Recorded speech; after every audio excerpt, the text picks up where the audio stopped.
Martinez দারুণ থামিয়েছিলেন, কিন্তু শেষ পর্যন্ত পেছন থেকে এসে দারুণভাবে বলটাকে সামনে বাড়িয়ে দিয়েছিলেন ফ্র্যাঙ্কি ডি ইয়ং, এবং সেটাকে একটা সুপার ফিনিশ আমরা দেখলাম। এক্সিলেন্ট একটা গোল হয়ে গেল। নিয়েছেন গোলকিপার কিন্তু তখন অনেক কারণ লাউতারো প্রথম তো থামিয়েছে একবার, কারণ তখন তো ফার পোস্ট ওপেন হয়ে গেছে, কিছুই করার নাই। গোলকিপার তখন সুন্দরবনে, সাতক্ষীরার পাশেই না সুন্দরবন ভাই?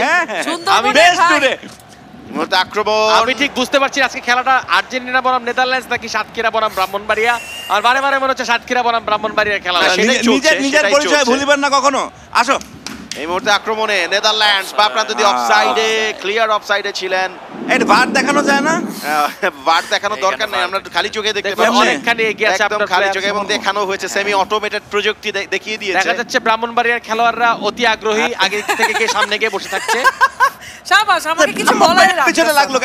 এফসি ব্রাহ্মণবাড়িয়া নামে একটা ক্লাব আছে বাংলাদেশে অবশ্য। এই যে গোল মেসি গোল দিচ্ছে। লিওনেল মেসি একাই ঢুকে পড়েছে, বাট কিন্তু তাকে ডিরেক্ট থামিয়ে দিয়েছে। গোল ট্যাকল করাটা কিন্তু ফাউল দিয়ে শেষ হয় একটা শব্দ দিছে। রাইট, এই মুহূর্তে মাঝমাঠে আধিপত্য নেদারল্যান্ডসের। একটা চমৎকার থ্রু বল সামনে বাড়ানো হয়েছে, ভালো football, very good passing football. এখন লিংকটা তৈরি করতে পারলেই হয়, কিন্তু বলটা ধরবেন কে, সেখানে ক্লিয়ার হয়েছে। ফারেদেস কিন্তু ক্লিয়ার করেছেন। এক্সিলেন্ট পাস লিওনেল মেসি, এটাকে থামাতে পারবেন না।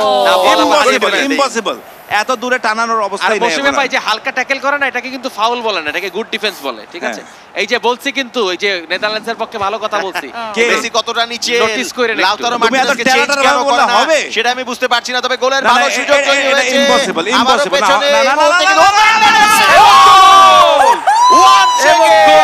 লিওনেল মেসি, যাকে নিয়ে এতক্ষণ আমরা টেনশন করছিলাম যে তিনি হয়তো গোলটি করে দিবেন, তার কাছ থেকে চমৎকার একটি গোল আমরা পেয়ে গেলাম। What beautiful finishing! এটা হবে না, সাতক্ষীরা ভাড়া করে আনছে প্লেয়ার। সুন্দরবন কোথায়?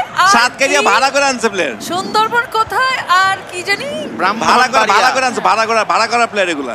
সুন্দরবন তো আসলে একটা মানে যেই দলে লিওনেল মেসি থাকে সেই দলে প্লেয়ার ভাড়া করতে হয় না, আমরা সবাই জানি। আক্রমণে নেদারল্যান্ডস, এই মুহূর্তে তাদের ম্যাচে ফিরতে হবে। 70 এর উপরে খেলা চলছে, মানে খুবই একপেশি। আমি ধারাভাষ্য শুনছি কিন্তু আজকে আসলে এক পেশে কেন হবে? যেই দল যেভাবে খেলছে সেটাই আমরা বলছি। এটা ঠিক না, আমরা তো নেদারল্যান্ডসের হয়ে বলেছি না। এই যে একটা অফসাইড ছিল, সেখান থেকে আবারও কিন্তু খেলা শুরু হয়ে গেছে। আবারও পেয়েছে বল নেদারল্যান্ডস, আরেকটি ছোট আক্রমণে যাচ্ছে, ডিফেন্ডাররা পিছন দিকে হাঁটছে, আমি কেন জানি না। ওপেন নেট, এমিলিয়ানো মার্টিনেজ কোথায় ছিল? Where is Emiliano Martinez? আরো চারটা ভালো করে প্লেয়ার নিয়ে আসো। লোকজন যেখানে থাকবে সেখানে কোনো কিছু ঠিকঠাক থাকবে। আমি খেয়ালই করে ডিফেন্ডাররা। আমি একটু মোরশেদকে জিজ্ঞেস করতে চাই, এমিলিয়ানো মার্টিনেজকে মোরশেদ কোথায় পাঠালো সেই মুহূর্তে? মাই গড, এটা কি? এটা কি দেখলাম? মার্টিনেজ এত বাজে গোলকিপার না সোফার, আমি যতটুকু সমুদ্রে পাঠা দিয়েছে হাওয়া না। আর্জেন্টিনার সহজাত যেই আমরা যেটা দেখি, আল্লাহ কই ডিফেন্ডার কি বাজে ডিফেন্স, আল্লাহ এর যে বাজে ডিফেন্স আমি আমার লাইফে দেখি নাই। ডিফেন্সের একটি দুর্বলতা বলতেই হবে, যেখানটাতে আর্জেন্টিনা গোলটি মাত্র কনসিড করলো।